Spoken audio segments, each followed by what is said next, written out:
We start with our traditional warning to the panel not to inch backwards, otherwise you will go viral for more than just your views on regulation.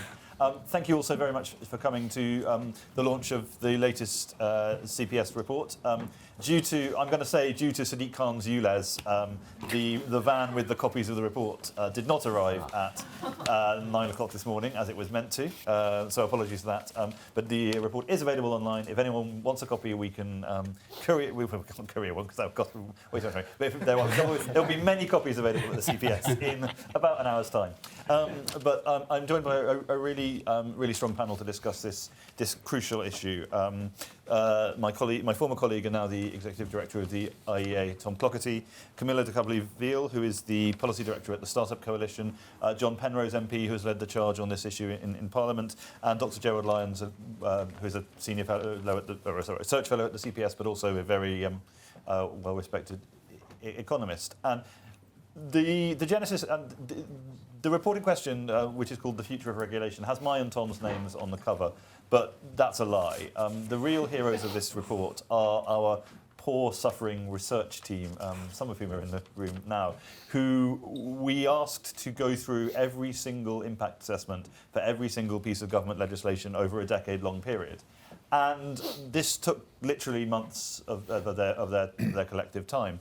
And the reason it did is because, and kind of symptomatic of what we're talking about today, is there is no archive of regulatory costs in this country. There is no searchable database. There are scattered PDFs across multiple government websites with figures in them which are, well, to give my favourite example, MiFID II, one of the most important pieces of financial legislation this country has ever seen, technically has a benefit to the British economy of £105.20 a year, because no one put the million sign in and no one put the plus sign in. So this was a heroic effort on part of our team, but it left us convinced that actually our original plan to try and come up with the total figure for red tape was in many ways a red herring, because there is no total figure that would be in any way accurate. There is no sustained attempt within government to take these issues seriously. And if you believe that regulating is as important an issue as taxing and spending, because it's the same thing, the government is interfering in the economy and imposing costs on the economy and on consumers, or giving benefits to consumers, then we need to take it seriously. So that's the kind of framing for today's discussion. And I'll ask Tom to kick off and then others to respond to his summary of what we found and where we think we should go. Yeah, brilliant. Thank you, Rob. It's lovely to be back at a CPS event, even though I've been put in the small chair, which feels a bit like a power play, but never mind. And yeah, Rob, to echo your thanks and my apologies to the researchers who worked on this report. I think it's probably the cruelest thing I've ever done to any staff member, to make them trawl through 3,800 impact assessments and put all the pertinent details in a spreadsheet. But I hope when you see the report, you'll think it was worthwhile, because we came up with some interesting conclusions. So there's a lot going on in the report. Regulation is a huge and very complicated topic, but I think you can boil the underlying research down to a simple question, and that is basically what happened to the regulatory burden in this country over the course of the 2010s.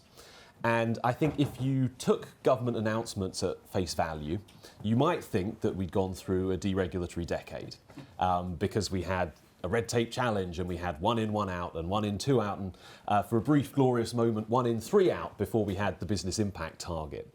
And so there was a lot of talk about better regulation, deregulation, and actually there was, I think, a concerted effort and good intentions to make something of those plans. Unfortunately, though, when you dig into the numbers, that is not what really happened.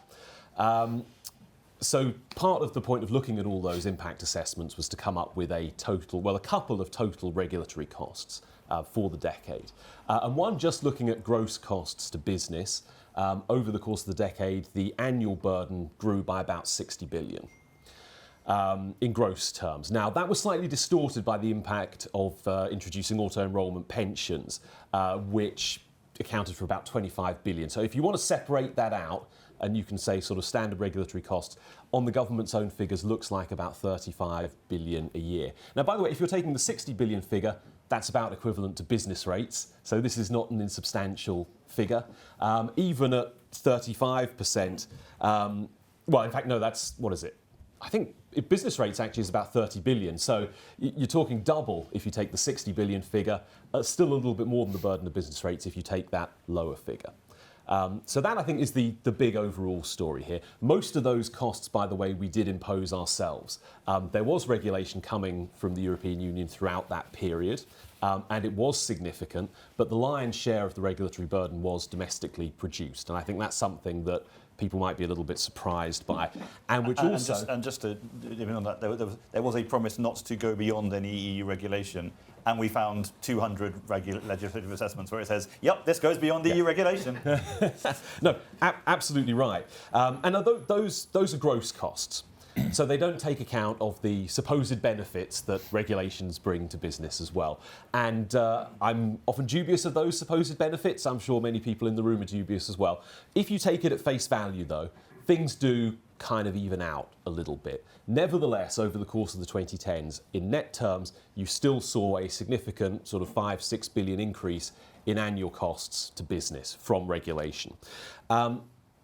And that's sort of equivalent, to give you an idea of scale, to putting a penny on income tax or something. So again, not insubstantial and quite at odds with a lot of the rhetoric and the grand plans that government had over that period.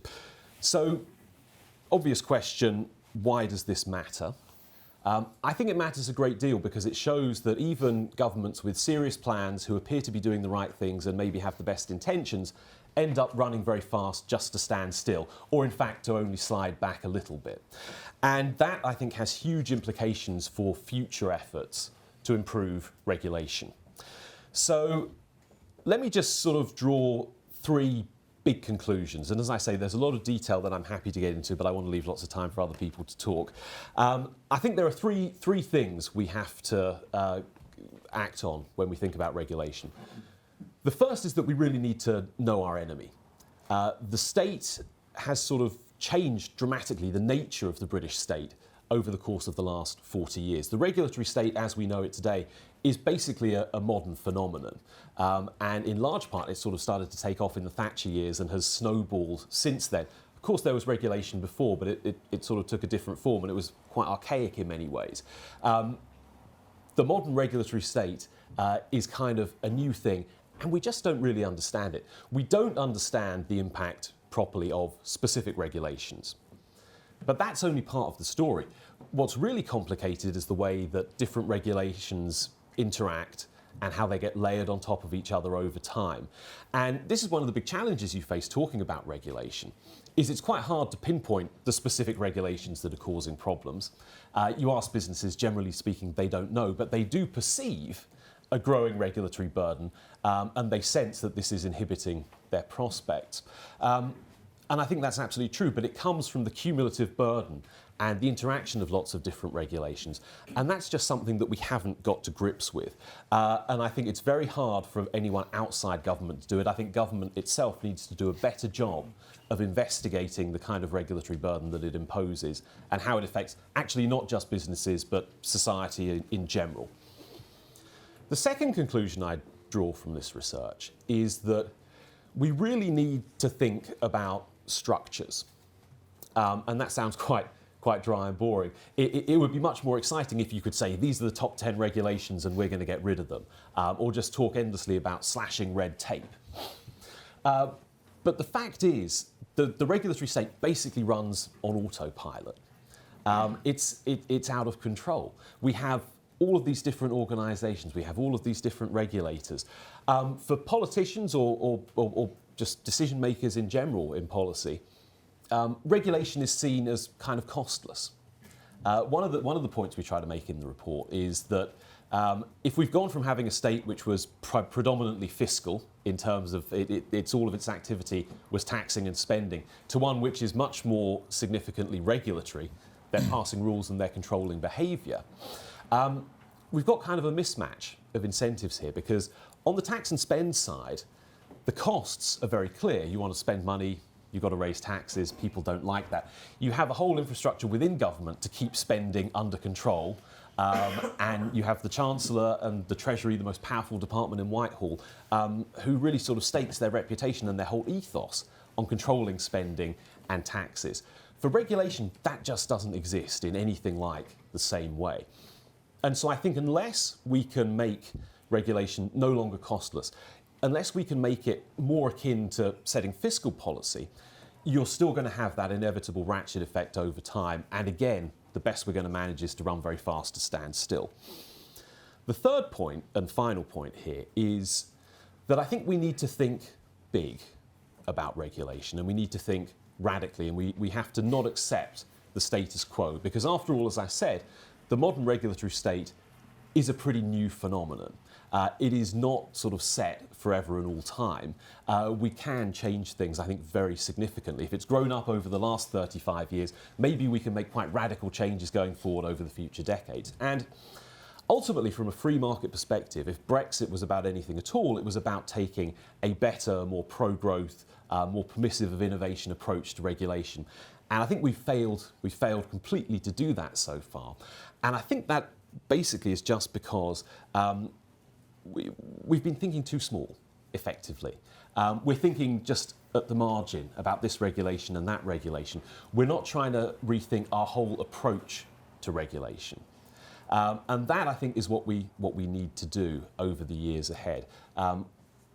If the state is predominantly regulatory, then this actually should be the focus of free market thinking, getting to grips with the regulatory state and its impact on the private sector, and coming up with meaningful ways to make a big difference the next time we have a chance. So let me leave it there and pass over to my friends up here on the panel. Thank you. Thank you very much, Tom. I mean, John, you're someone who's thought about this and have been campaigning on this within Parliament. What's your take on what can and should be done? Well, thank you, Robert. And firstly, congratulations for a collective effort, not just I appreciate the two of you up here on the panel, for a very deeply and carefully compiled report, very, very useful, very timely. And I should say, yes, you're right. I have been going on about this for a while, and it is very, very clear that I've been going on about it to absolutely zero effect. We've been losing. In fact, in my slight, modest defence, I think it was a great deal worse before the Conservatives came in 2010. I think that there was a period of about 5 or 6 years when we had 1 in, 1 out, then 1 in, 2 out, briefly 1 in, 3, where there was some control.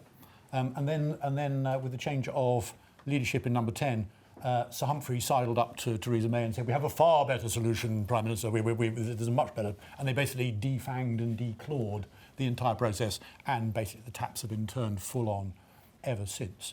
And so I think that perhaps the thing that really struck me and had me sort of, I was nodding all the way through as I was reading the draft report. But I was nodding off. Yeah, no, nodding particularly strongly, was this point about treating regulatory costs with the same degree of seriousness and as economically equivalent to fiscal costs. And I think until we get government and Whitehall to think of those two things in the same way, then, ladies and gentlemen, we should prepare ourselves for another 2 or 3 decades worth of ever slowing productivity growth, because this is I'm not saying it's the only factor, there are many other reasons for Britain's anemic productivity growth, but this is one of the big ones. Let's be under no circumstance, and it is largely uncontrolled for the reasons that you were just explaining, Tom. So I'm told that there is a white paper on this due out fairly shortly, so your report is extremely well timed. I am told that after the publication of a report, suddenly the people writing the white paper started getting messages saying, please go a bit stronger. Well, so good, because the briefings I've had so far are that it will be some important steps forward, but it ain't going to go far enough. And the things that I think we have to have, along the lines of what you were just describing, Tom, is firstly we need to get rid of all the loopholes that existed in the previous 1 in, 1 out, 1 in, 2 out system. So there were huge exceptions. Anything that came from Europe was excluded. Well, we can get rid of that one now. Anything that came from an economic regulator, so off this and off that, they were all exempt. Anything to do with the Treasury was completely off limits and it didn't count at all. So that's the FCA, but it's also the HMRC and all those sort of folks as well. Most regulators, other regulators, were exempt as well. So some at least of those loopholes I'm expecting to be removed. Some of those will at least be enfranchised. There should be none of them left out, and that will be an acid test. Secondly, you have to have a gateway process that basically says to the Minister for Paperclips, I have a brilliant new rule about paperclips which I want to get through. And there has to be a gateway process, like there would be for spending plans, that says, well, you ain't going to get your new rule on paper clips until you found something else to get rid of, which is equally valuable or more valuable, depending on the budget you've got to satisfy. And without those things, and therefore you've got to cover all the regulators, and they've all got to be subject to this gateway process. Without those things, then broadly speaking, we are kidding ourselves, and we are condemning ourselves to continued anemic growth. It is doable. I think we now have, with the aid of papers like this, I think we now have a recipe that could work, which is a step forward from where we were a few years ago. But my goodness me, getting it done is hugely difficult, not least because the entire culture of both Westminster and of Whitehall is pro-regulatory. That's not a sort of a disastrous, a new thing to say, but it matters because the way you make your career, either as an elected representative or as an official, is you invent new rules. That's how you get on a bill committee. You come up with proposals. You publish papers about how things should change. You don't get promoted in the department for this and that by saying, I know what we're going to do. We're going to get rid of all that stuff over there, which employs, incidentally, several dozen of your colleagues who are sort of what they think is properly employed, managing that process, which you want to abolish or trim. And so that is the fundamental reason. I rarely talk about the blob because I think it is a lazy construct. But in this particular case, we need to not talk about the blob, we do need to talk about the culture and the fact that, therefore, be under no illusions about the headwinds into which we are walking.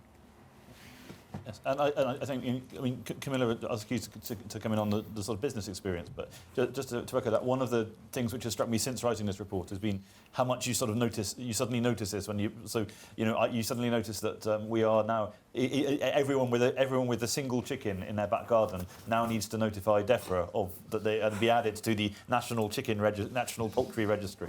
And and I got a message from a head teacher saying, that when they started work, the list of laws and rules applying to them was a binder, and by the time we resigned, it was a metre of their bookshelf. Like this is a very long-term thing, and it's a very widespread thing. But of course, the focus on business is perhaps the most economically damaging element. So, Camilla, perhaps if you could.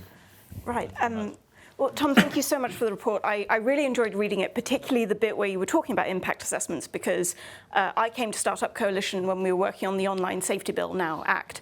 And I remembered, it was the first impact assessment I ever read, and I remembered reading how the government thought that you would need just 4 hours of legal counsel to sort of be compliant with the bill, and it would cost you £80. I remember thinking, someone find me this lawyer. I want this lawyer. So, really interesting report. And it was really interesting to hear you talk about we need to think bigger, because that's really where Startup Coalition thinks as well, because look, we're a great place to start a startup and to scale a business, but people are coming for our crown. And one of the ways that we can sort of create our own moat for this country is that we can make sure that our regulations are as enabling and as efficient as possible while still, protecting the people that they need to protect. And there are 3 ways that I think we're really falling down. And so 3 examples of that is, so one, we have sort of regulation degrading. So, for example, the FCA used to have a really well-regarded sandbox for fintechs. And it used to be so well-regarded that you could raise a round off the back of telling your investors, I got onto the sandbox. It was really prestigious. You knew you were pretty much going to get to market. That's not the case anymore. So less startups want to be involved in the sandbox, and it's just become quite useless. The second example is that we've got regulators who just have not kept up with new technology or the fact that we've left the EU. So, for example, the Food Standards Authority, its timelines for agri-tech and for sort of cultured meat still factor in a timeline of having to talk to 27 other EU states. Why? We've left the EU. We do not need this anymore. And then finally, we just have regulators that are becoming activists. They're sort of deciding that they're just going to have industrial strategy policy. So, for example, the CMA, I think, has become far more activist on sort of mergers and acquisitions that could build competition. Take, for example, looking at AI partnerships at the moment, which are specific AI partnerships. So they've not said, what do we think a good AI partnership is and a bad AI partnership is, the sort of rules for the road for businesses. They've just said, we're going to look at these specific ones. So you've got lots of startups and lots of investors saying, well, I need investment, I am looking for investment, but I don't now know what the CMA thinks of this. So those are three ways that I think we're failing. Thank you very much. And Gerard? Well, thank you. Congratulations on the report. I thought it was a fantastic report. My immediate takeaways from the report were, first, the key message that regulation is not costless. Often there's an assumption it's costless. Second, one of the remarkable figures you cited was that there are 90 regulatory authorities, not including local authorities. Given that incentives do matter in an economy, incentives in terms of individuals and companies, incentives also matter for regulators. And as Tom's touched on, the regulatory burden therefore naturally keeps growing. Hence, one of the interesting aspects of the report was your focus on institutions. And another takeaway was to watch what they do, not listen to what they say in terms of any government. There's a difference between what happens and what they say will happen. There are so many different ways to look at this, though. How do you measure success in an economy? Is it economic growth? Is it higher GDP per capita? Is it more sustainability, given the green agenda? Is it inclusive growth, taking into account of the widespread diversions in terms of income, etc.? But it therefore raises the question whether regulation is an end in itself or whether it's a means to achieve these successes. And I think that's a big difference between the two political parties, although the execution from the Conservatives over the last decade probably leaves a lot to be desired. Listening to someone speak last night about Labour's forthcoming agenda, if they were to win the election, it's even more interventionist, shall we say. Regulation plays a greater role. And my takeaway was that it was about controlling the market as opposed to valuing the market. And what one takes from your report is that you've almost looked at regulation as an end in itself. The challenge is to see how you can reduce that regulatory burden whilst at the same time achieving these wider goals. If I take the city, where I'm on the board of two firms in the city, I'm Sid at Bank of China, and I'm the chair of the risk committee at BGC, which is otherwise known as Cantor Fitzgerald in the States. So I'm speaking here in a personal capacity, but the point is that in both those roles, I speak to the regulators individually every quarter. That you have incredibly open conversations with them. They engage with you, you can engage with them. And part of the challenge in the cities, the regulatory burden has shifted so much. A pendulum, I think, is the best way to think about it. In the aftermath of the global financial crisis, when we had not only self-regulation, but a big crisis, the feeling was naturally there needs to be greater intervention and greater regulation. And that was seen as necessary and worthwhile indeed by people in the city. The regulatory burden, though, has moved almost to the other extreme, and a pendulum needs to settle in the middle. The challenge about one in, one out is that you can sometimes get rid of regulations that might in of themselves be useful. So it's about not avoiding the race to the bottom and discarding all regulations. It's about smart regulation.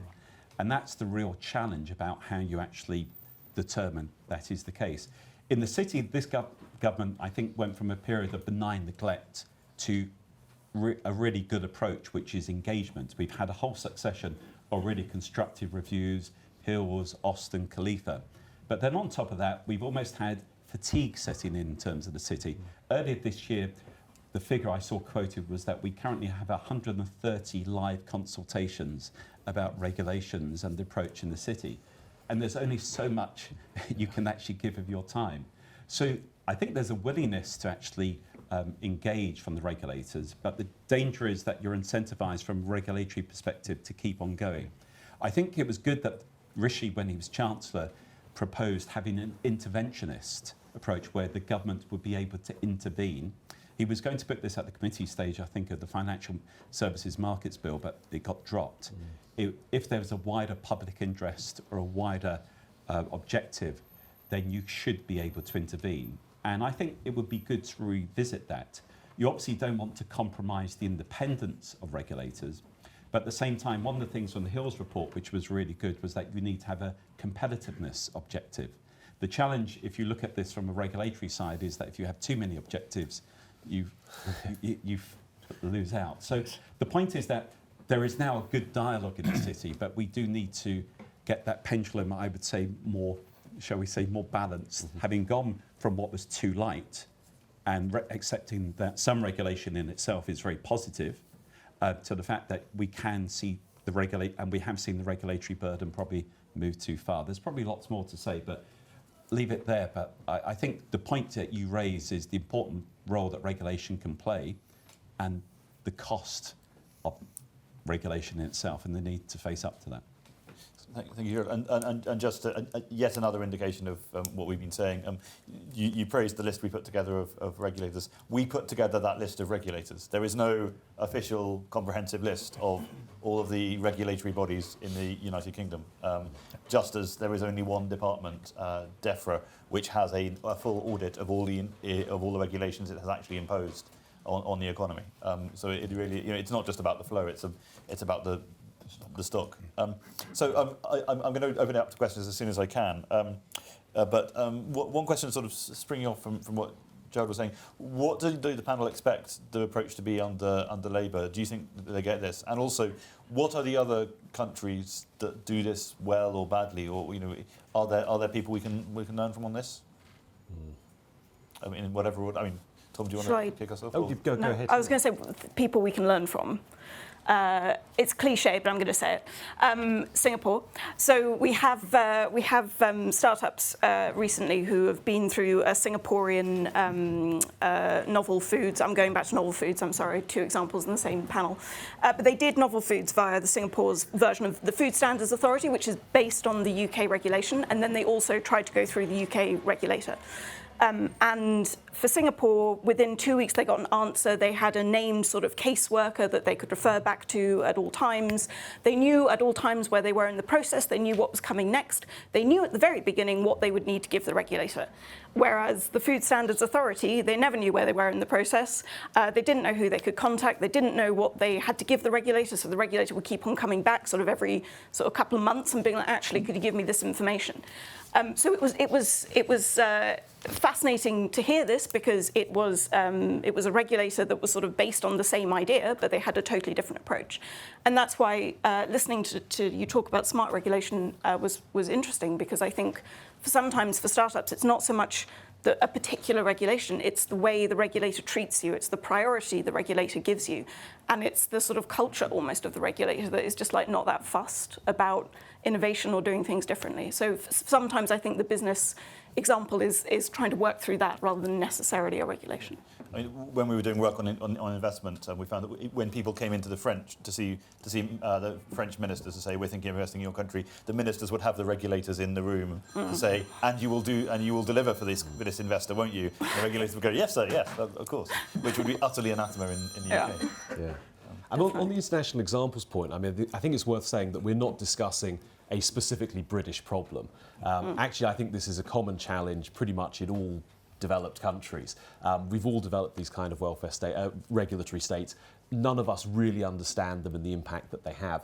And I think probably no one, although there are examples in specific areas and specific countries where they're doing it better, no one, I think, has really cracked this one. I think it's an area where the thinking needs to develop, and probably there will be new policy solutions and approaches in due time. But it's a common problem. It's one of those big themes that I think we face going forward. As to the approach under a future different government, I think the change will probably be an emphasis rather than in terms of some sort of complete transformation. Now, yes, I think you would expect Labour to take I suppose the natural reticence that you might get from Conservatives about imposing costs on business to meet social or environmental objectives, for example, that's unlikely to be there under Labour in the same way. I think they probably also buy much more into this idea of kind of the entrepreneurial state or of state-driven directed investment. And Regulation is good for business and good for workers. yeah, exactly. And so I think some of those tendencies, which by the way, they're under the Conservatives as well, quite prominently, but those tendencies will be unleashed perhaps in a way. But it's an amplification of trends which are already there, I think, rather than a kind of step change that we're likely to see. Gerard, you wanted to come in? Yeah. Well, there's a whole host of points to make in answer to your question. I think one of the challenges from a macroeconomic perspective is this, that for the last 15 years, Western economies, including the UK, relied on monetary policy and indeed cheap money. And cheap money caused all sorts of problems that we don't need to go into here. So monetary policy has been seen as the shock absorber, but in some respects, we're now seeing attitudes change, and we're likely, hopefully, to have a period of interest rates remaining much higher for longer than compared to pre-pandemic. But at the same time, the room for fiscal manoeuvre is completely limited, as we've talked about here, and therefore one looks at the supply side. Now, on the supply side, one can look at all the I's, I would say: innovation, investment, infrastructure, and incentives. But if your hands are tied on fiscal policy and on monetary policy, naturally the regulatory burden will intensify if you're minded to think that the government should be more interventionist in an economy. In terms of best practice, I think we always beat ourselves up too much. I'm sure even in those 90 regulatory authorities, some are world leaders, actually. And the UK doesn't always get it wrong on regulation, but it's the complexity issue. Tom mentioned it at the beginning, and you mentioned it in the report, but Gordon Brown mentioned it probably when he was Chancellor, not when he was Prime Minister. But I remember hearing him say in a speech when he was challenged on this, businesses always complain about regulation, but when I ask them which regulation they want to get rid of, they can never actually cite one. And I think it's the complexity argument that is an important one. Best practice elsewhere is an interesting challenge, because I think our terms of reference really need to change in the UK. We naturally compare ourselves with continental Europe, and you can see it in the mainstream media in terms of FT, Telegraph, Times, Guardian. Basically, it's government spending and taxation are higher on the continent. We have public services that are under pressure. Therefore, implicitly, the argument is taxes have one way to go, which is up. But if you have your terms of reference changed to the high growth economies, which includes the States, but includes economies across East Asia, Labour would immediately say, oh, it's South Korea, it's an industrial policy, it's China, it's an industrial policy. Well, you might say facets, but there's a different approach, which is regulation being smart, taxes being sensible. And I think we need to try and change the terms of our debate as well to really give emphasis to the points that come out in your paper. John? I just wanted to add two very brief points. One is just to agree strongly with Gerard about, if you talk to international investors, the places they're most interested in are North America and Asia. They aren't interested in Europe. That is not a great comparison at all, and so therefore you are absolutely right about that. The other point I make about the dangers for any incoming government of whatever stripe is that I tabled an amendment to the competition bill trying to get more better regulation stuff built into the competition bill, and I got 30 plus other Conservative MPs from. I managed a rare feat. I united the Conservative Parliamentary Party, and the chief whip beat a path to my door afterwards. I'm not sure I can name even one or two on the Labour Party side who would be in that, who would sort of have been potential co-signatories for that sort of thing. And so I just think that This was your plan for net zero regulation? Yes, exactly. A legally binding red tape duty for net zero is just a sort of a play on words, but it's basically one in, one out. But legally binding forever. And everybody outside the Conservative Party involved in Whitehall absolutely hated it, which made me think that I was probably on the right track. But well, you'd have had one vote from the CPS. I can already see questions being asked. Do we have, Jensen, can you get the microphone? We start with Georgiana, and then Martin, and then, yeah.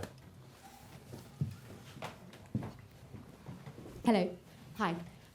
I used to go to school with a girl called Celia, and she was always the first question. So I'm having a bit of a Celia moment. So forgive me. My name's Georgiana. I'm Chief Exec of the Jobs Foundation, a charity that looks at moving people from poverty and hardship into jobs and training. A question for all of you, really, and this is a slightly devil's sort of advocate question, because I think the report is fantastic and incredibly needed. But I suppose it goes slightly to the point you were making about the Treasury and how by really focusing on tax and spend, you've got, a body there that kind of keeps a handle on it. But on the basis, sorry, slight elephant in the room here, that hasn't really had a great handle on it. How would that work in terms of having a group of people, minister, department, focused on regulation? And John, your point about the sort of the headwinds within government and the culture really of sort of tacking things on rather than taking things away. How would that, I suppose, how could that really work? And going just a sort of a touch deeper underneath that, I mean, I suppose regulation really comes from a slight sense, really, that sort of business isn't very well behaved unless it's told what to do and sort of keep it, behaving in a good way. I mean, and I know this is always the greatest challenge of all, but how do you go about really addressing that culture so that actually, the need for regulation just isn't so there? 2 questions, sorry. Yes, I mean, I think on the first one related to the Treasury, yes, it's imperfect, but it's sort of better than nothing, and nothing is closer to what we have on the regulatory side. I mean, I'm always very sceptical about attempts to solve policy problems by creating a new department or appointing a new minister or something. But I suppose I do a little bit of that in the report, particularly in saying that I think there needs to be someone in government whose job is to basically just say no to regulation. And that is their sole focus. They hold the reins for this entire agenda, and every regulation has to cross their desk the way every regulation or every spending and tax decision crosses the Chancellor's. And if they don't like it, they say no, back to the drawing board. There just aren't enough people to say no within Whitehall, and so everything flows in the opposite direction. I think on the broader cultural shift, you're absolutely right, and it's hard to know how to engineer that kind of cultural shift. You sort of rely on policymakers taking a self-denying ordinance and say, I won't do the easy thing and say, ask the question, what are you going to do about this? Some sort of regulatory response. I think all of the incentives in our politics and our media environment point in that direction. And one thing that we didn't include in the report, it might have been a bit cruel to Rob, but I went through the Conservatives' 2019 election manifesto, obviously written by some very fine people, and sort of underlined every proposal for new or increased regulation. And there were quite a few. And you always get that. Well, the subsequent white paper said a one in, one out target would be a great idea, but we want to do too much regulating. Well, exactly. And so, yeah, and I think this goes back to the other point about just getting a better understanding of regulation and the way it all connects and how it affects us that we just don't have at the moment. I think that we have to sort of come to some hard realisations about the genuine costs and burdens that regulation imposes, not sort of rule by rule, but as a mass, before we can really see those kind of changes occur in the mindset and the approach from policymakers. John, you want to? I just want to go and follow on the back of that with 2 brief points. Well, one is that you raise a really important question about the standards and whether or not you create a sort of race to the bottom in terms of environmental standards, work standards, employee rights, and so on and so forth. There's a crucial distinction which we all need to just bear in mind between better regulation and deregulation. So better regulation is we try and maintain the existing standards and find cheaper ways of delivering them. Cheaper, more digital, more nimble, all those sort of things. That's what we should be talking about. Because I don't think anybody who stands up and says, I've got a great plan for reviving the economy and it involves trashing the environment, is unlikely to get many votes. Yeah. So that's a sort of crucial point we need to remember. The other point is that we aren't going to get anywhere unless, as the report suggests, you've got somebody who is the equivalent to the Chancellor. It's probably the Secretary of State for Bays, but it could also be the Chancellor of the Duchy of Lancaster in the Cabinet Office. They need to own a budget. It's a regulatory budget, and it needs to be backed up by law. And the government can set what the budget is, 1 in, 1 out, 1 in, 2 out, whatever it might be. But until you have that, you've got nothing. Because at that point, you can measure all you like, but can anybody imagine a Treasury that says, we are not going to give you a budget, spend what you want, just be public about what the receipts are and publish what you spent at the end of the day? Of course we would. We wouldn't do that for regulators, we wouldn't do that for ministers, we wouldn't do that for anyone else. you have to have a budget, you have to have somebody who owns the budget, and you have to have somebody who owns the budget who can then turn up with very large hobnail boots and tread on soft parts of other people's anatomy until they adhere to their budget. And until you've got that, you got nothing. And for what it's worth, I think it's important that they don't have regulatory responsibilities of their own. And that's one of the problems with putting this whole agenda in BEIS, or whatever it's called now, DBT.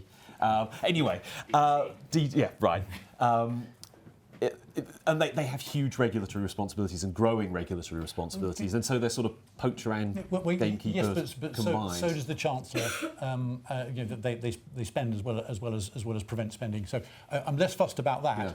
But you've got to have something. And at the moment, the Chancellor has the constraint that he or she's got to go and raise taxes, which is a pretty serious constraint. There's no such constraint anywhere else. So the budget can grow exponentially without consequence. That's why you've got to have a legal thing. At that point, yes, you can have somebody who has to do both, but they've got to have that imperative in the first place. And one more point on this, because we need to move on, but also another important thing of this is we need to move away from the people who come up with the policy proposal being the people who come up with the estimate for how much it costs. Yes, because Michael Gove recently published a thing saying second staircases will only cost this much, and we think he's about £2 billion out, but there's no way for anyone to challenge that or get that. Even then, didn't the costs exceed the benefits by about 250 times? Yeah. So, but it's out of scope. It doesn't count. Martin, and then going backwards in line. Thank you. I'm Martin Lejeune, and I write for Popular Conservatism. I'm also a former civil servant with regulatory responsibilities. So one point immediately was I heard John Penrose very clearly and rightly say that unless you have real power in this new bureaucratic empire, it will be sucked in by civil servants who will run it the way they've always run things. My major question, though, for the panel is that when we talk about business and its relationship with regulations, we often assume that business is primarily anti-regulatory. Actually, large companies rather like regulation because they impose costs upon smaller companies which could otherwise be competitive. So we must not assume, the panel may disagree, we must not assume that business here will speak with a united voice. It will be divided, and that will make your solution more difficult to achieve. Thank you. I think you're absolutely right about that point regarding business. If you rely on business to drive a deregulatory strategy, you're not really going to get anywhere. Now, there are instances, certainly, of businesses being very cynical and encouraging the government to introduce regulations that will prevent competitors entering the market. Generally speaking, though, I don't think that's what happens. It's a slightly more innocent or well-meaning process. I think generally big businesses don't want the new regulations, or they want them to be different. By the time they're imposed and they've gone to the trouble of complying with them and hiring the people and everything, then they don't want that to be a sunk cost. They don't want change then when they've gone to the trouble and when it's given them a competitive advantage. So it's not pure business cynicism, but the system is set up in a way that once regulations are established, they develop entrenched interests around them. Yeah, well, there is no doubt that regulation can be a barrier to entry, which is why incumbents basically like it. Yeah. I agree with your point. If you've sunk the costs, you don't want to see that as a wasted expense. But if you take the city just from that perspective, three things will guarantee the success of a financial centre. One is inherent characteristics. Second is customers need to want to do business there for deep liquid markets. But the third factor is the regulatory environment. And your point regarding the French is quite an important one. The UK, there's often this paradox, not just in terms of the city, but more generally. The UK wants to be there setting global regulatory standards and at the same time wants to have regulatory independence. And it can often seem like a confusing or opposing approach. But it shouldn't be. As long as you're setting the right global standards, then you should be able to have the ability to have your regulatory independence within this global framework. But you don't want to micromanage. That's certainly the case. We have far more questions than time, which is a good thing from our point of view, but a bad thing from yours. So if we can ask two at once. Thank you, Simon Khan. I'm a little concerned that several of the panel members, I'd say probably 3 out of 5, seem very concerned about the quantity of regulation, not the quality of regulation. And whilst I would accept that the volume of regulation is often correlated with its poor performance. I don't think simply reducing excessive regulation makes it better. It just means you've got less bad regulation. Two examples to kind of illustrate my point. I think a very credible argument can be made out, not in the time I've got with the microphone, but that off this and off that. The problem with them is not that they exist at all, it's that the direction they've taken since they were first created has gone terribly wrong. Yes. My second example, I'm chairman of a residential block of flats, and we're having to deal with the post-Grenfell regulation. And we have spent tens of thousands of pounds and a huge amount of human hours responding to these regulations, not by altering anything at all in our building to make them safer, but purely in creating pieces of paper we're going to have to send the regulator and paying people to produce the pieces of paper that we can't produce ourselves, not affecting in any way the flammability of our building. Thank you. And then the gentleman behind. Mark Boliat. Personally, I'm delighted with heavy regulation. It's kept me in well-paid jobs for over 50 years. I was a member of the Regulatory Policy Committee, which is incidentally prohibited from discussing regulatory policy. And if you really think adding up the totals is boring, you should try going through individual impact assessments. Quick point that Gerald and others have made about barriers to entry. Also, removing a regulation, you do not get your money back. There are sunk costs from regulation, so once they're implemented, that's that.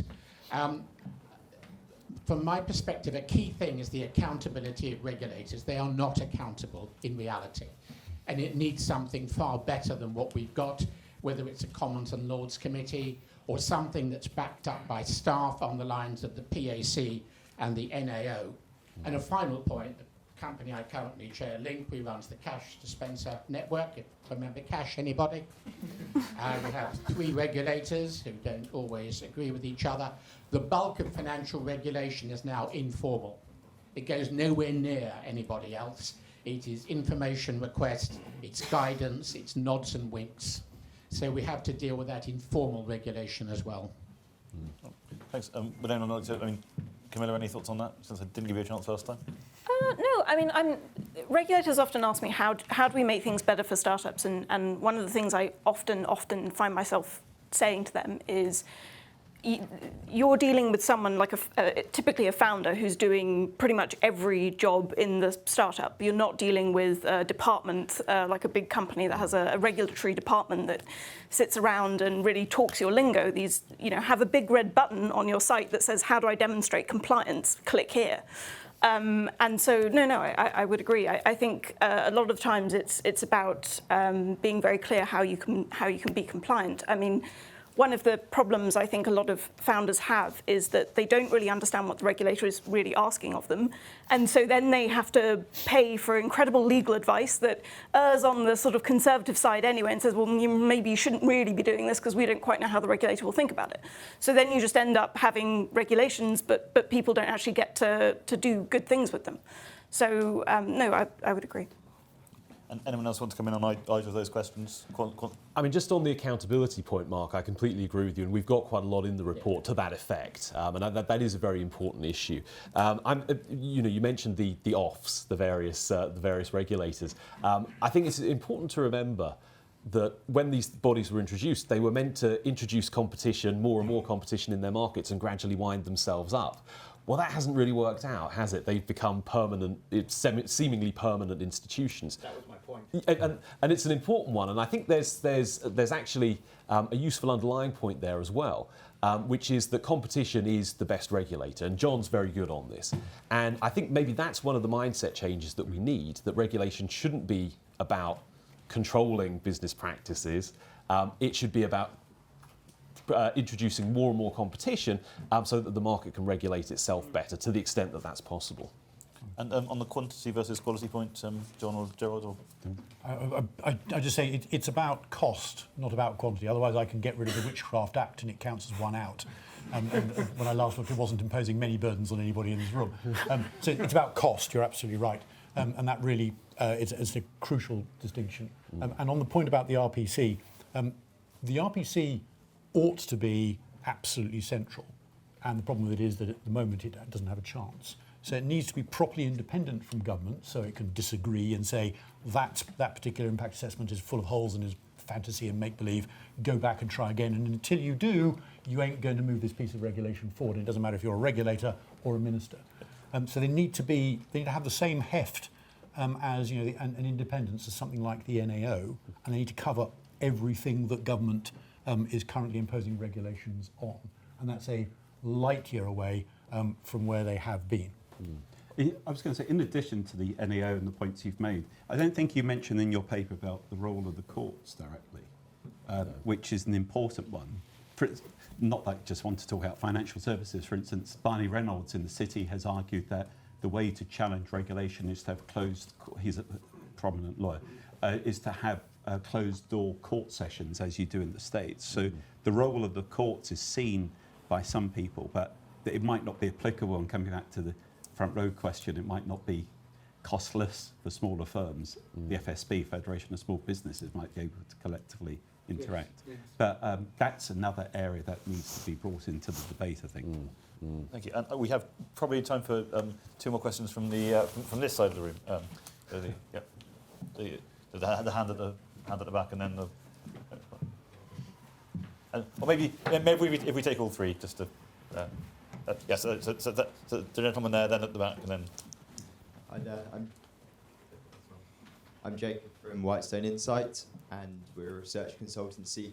I had a question around the impact of catastrophes, crises, and one-off tragedies on the regulatory framework. Does anyone map the impact of things like the financial crash or Grenfell on subsequent appetite for regulation, and how do you break that cycle of stories which capture media attention from leading to a whole suite of regulation which actually does no one any good, particularly because it happens after the event? Really good question. And the gentleman behind. And then. Good morning, Mike Salem from the Consumer Choice Centre. My question is, do we look at regulation in the same way in each department? So do we hold them to the same accountability criteria? More importantly, how do we legislate and regulate for AI, given the DMCC bill and the IP and digital information bill? Thank you. The gentleman there, and then we will sneak in John O'Connell at the back by virtue of his eminence. Hello. Colin Star. Isn't one of the problems a ministerial problem that ministers introduce bills and then the bill gets, if it gets inducted, nobody actually looks at the result of what's happened in the next few years. And somebody gave me a statistic, I don't know if it's right, that 4 out of the last 150 bills have had any form of assessment about their impact. And part of that I can see is a short-term thing that ministers want to get re-elected, but it seems to me a fundamental flaw. And finally, John at the back. Yeah, very quickly, sorry to jump in like that, Rob. We talked a lot about the impact of regulation on business, which I think is a fair focus, but also the impact that regulation has on people's day-to-day lives, individuals. So if you think about going onto the internet, cookies, how you navigate a train station, what sense of the impact of regulation on people's day-to-day lives and their individual liberty as well as businesses? Yeah. That's a really good question. So just on that one very quickly, I think the reason we just use the word business quite a lot is because the thing that government measures is the EADMCB, which is the estimated direct net cost to business, which confusingly halfway through the decade they randomly added the D without changing any of the calculations involved. Yeah. So anyway. Do you now measure the costs on households as well? You do as well. Under the new framework. So yes, so some really good questions there. If anyone wants to. Yeah, I mean, I'll do very briefly because I know we're short on time, and John first. One of the things I was uncomfortable with in the report is always talking about costs to business, and that was really an artefact, as Rob says, of the government data that we were relying on. But regulation isn't just about costs to businesses, it's about costs to households as well. But really, the challenge And I think I got some soaring rhetoric in the introduction to the paper. Trying to make people care about something that's so boring and so complicated. And because actually it's about, can we have a bigger, brighter, more prosperous future? And trying to get regulation seen in those terms is sort of the real challenge. I can remember years ago talking to Nick Bowles, I think, when he was running David Cameron's implementation unit, so sort of pre-2010, about all the interesting work I wanted to do on regulation. And he said, basically, don't bother, it's so boring, no one will listen to you. Thank you for coming. Briefly on the other two things, post-implementation reviews are essential, and it's something we talk about in the report. The challenge is making them meaningful and not having people basically mark their own homework. So you need the independence and you need the rigour there. I'll leave AI, probably to Camilla, that sounds more up your street than mine. But the thing about catastrophes is a very good point. And this really is, the regulatory state just grows and grows and grows steadily. But then you get these sort of step changes when there's a catastrophe and when there's a big concerted response. And so you saw that with the financial crisis. You've seen that with Grenfell and I think some of the building regulations. And the instinct and the impulse is very understandable. But I think what gets lost is actually, are you fighting the last war, or are you actually doing anything that would have prevented those catastrophes from happening? Too often, I think you're not. And so you really need to be hard-headed. And I think that's where it would be helpful to have someone who stands a little bit outside the standard process, who isn't in one of the departments responsible for regulations, whose job is to say, actually, no, this doesn't add up. Let's go just down the line. On AI? On any of the above. But No, I'll do AI, it's fine. just pigeonhole. Look, sorry. Sorry, I could give you an answer about how, I think that one of the lessons that we're learning from online harms legislation, for example, is faster doesn't equal better. We have to really think about what we're trying to achieve. But I think we don't really have enough time for that, so I shall simply say don't do what the EU has done. And then we'll leave it at that. Always a good moral in life, yeah. So I want to pick up on the point about catastrophes and then about post-implementation reviews, if I can. Catastrophes, yes, they are almost always, on the old political maxim of never waste a good crisis, they almost always result in more regulation, often very big step changes, as you were rightly saying, Tom. The point about having a proper budget is when, not if, the next one comes along, the next crisis comes along, you need to have somebody who's independent saying, absolutely, you must fix whatever has gone horribly wrong and ruin people's lives, but you don't get to do it by ignoring the budget. You don't suspend the budget for that purpose. So if you're running one in, one out, that's fine. What are we going to get rid of in order to afford these very, very necessary things? There's a whole bunch of stuff which we can do. Find it as well in parallel. If you have that conversation, then all of a sudden you've got an intelligent conversation and one that doesn't puncture your economic performance. And on the point about post-implementation reviews, it's really important. There is actually a network called the What Works network of What Works centres. It's fledgling at the moment. The best example is NICE, which is much more developed in medicine. If we start treating social policies, government regulations of any kind, but also actually economic ones too, with the same degree of seriousness as we treat whether or not a particular drug works or not, and you have proper longitudinal studies, then several things happen. One is you learn from your mistakes, and then when the same program comes up for renewal after 3 years, 5 years, 7 years, someone says, hang on a sec, this isn't working. And it isn't just because you've met the person for lunch and they persuaded you that their lovely program should carry on. Actually say, no, there's no evidence that this works, it's expensive, let's cut it. That makes spending rounds a great deal easier from the minister's point of view and a great deal tougher from the people who are just making a nice life from the status quo. But also it creates proper evidence-based policy making, and it helps ministers because they can then say, look, I'd love to continue with this existing well-established, long-established, really big government spending programme, but I can't because it's going to look really stupid if we do, because there's no results to show for it. And it, in the same way as ministers in the health department love not having to get lobbied by drugs companies anymore, just think of what happens if you are the Secretary of State for DWP or the Secretary of State for Justice, and you have all these people who are doing rehabilitation and re-enablement programmes, and actually the ones that work you really want to increase the budget, and the ones that don't work you want to kill. And at the moment, you ain't got a clue which one's which, and there's huge entrenched vested interests on all of them. So that is a huge opportunity, and the first incoming government to do it will A, be able to blame their predecessor for all the crap that isn't working, which is politically very attractive, and B, their first spending round will be a great deal easier as a result. Well, I agree with everything that's been said on the panel so far in answer to this. Maybe if I could just add one comment about the question at the back. Clearly there's a need for sensible regulation to set regulatory parameters, but clearly at the same time we shouldn't try and avoid all risk. And that's what seems to be happening, which is hence the intrusion. Within your report, I think you do mention a move from directives to regulations, where directives are broad, sweeping changes, so you want to prevent bad things.